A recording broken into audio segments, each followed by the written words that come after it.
અમદાવાદના અમરાઈવાડીમાં માનવતાને શરમાવતી એક ઘટના સામે આવી છે, જે સાંભળીને ગમે તેવા કઠણ હૃદયના માણસની આંખોમાં આંસુ આવી જાય. સિદ્ધેશ્વરી નગરમાં રહેતી મોનિકાની એક ભૂલે તેની પોતાની 2.5 મહિનાની માસૂમ દીકરીનો ભોગ લીધો છે. પાણીની મોટર ચાલુ કરવા જતી વખતે બાળકી માતાના હાથમાંથી છટકીને ટાંકીમાં પડી ગઈ હતી. અચરજની વાત તો એ છે કે દીકરીને બચાવવાના બદલે મોનિકાએ પોતાનો ગુનો છુપાવવા માટે ટાંકીનું ઢાંકણું બંધ કરી દીધું અને તેના પર તગારું મૂકી દીધું હતું. જ્યારે પતિ દીપક ઘરે પહોંચ્યો ત્યારે આ હચમચાવી દેતું સત્ય સામે આવ્યું. અમરાઈવાડી પોલીસે આ મામલે કઠોર વલણ અપનાવી હત્યારી માતા સામે સાપરાધ મનુષ્યવધનો ગુનો નોંધી તેની ધરપકડ કરી લીધી છે. આ કરુણ ઘટનાએ આખા પંથકમાં અરેરાટી ફેલાવી દીધી છે.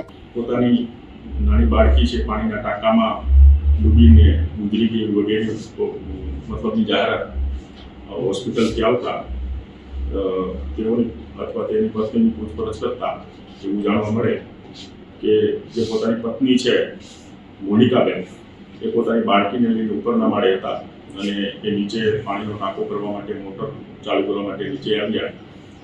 દરમિયાન મોટર ચાલુ કરવા ઉપર રૂમમાં જતા તેનો પગ છે એ પોતાના વસ્ત્રમાં ફસાઈ જતા જે પોતાના હાથમાં રહેલી પોતાની બાળકી છે નાની જે 3 માસની છે એ બાળકી પાણીના ટાંકામાં અકસ્માતે પડી ગઈ અને પછી એ બાળકીને બચાવવાના પ્રયત્ન એને કરેલા અને બાળકી ઊંડી પાણીમાં ડૂબી ગઈ હોય તેને કાઢી ન શકાય અને પોતે જે પાણીનું ઢાંકણું છે ટાંકાનું બંધ કરી અને ઉપર પોતાના રૂમમાં ચાલ્યા ગયા અને થોડી વાર પછી નીચે આવીને એની શોધખોળ કરતા એ બાળકી મરી ગઈ છે. અને સીધી રીતે એની મદદની બેદરકારી હોતા એમના પતિ છે દીપકભાઈ છગનભાઈ મકવાણાની ફરિયાદ એને જાહેરાત કરતા એ ફરિયાદના આધારે એ આરોપી જે મહિલા છે એની ધરપકડ છે અને ભારતીય ન્યાય સંહિતાની 2023ની કલમ 105 મુજબ ગુનો દાખલ કરવામાં આવ્યો.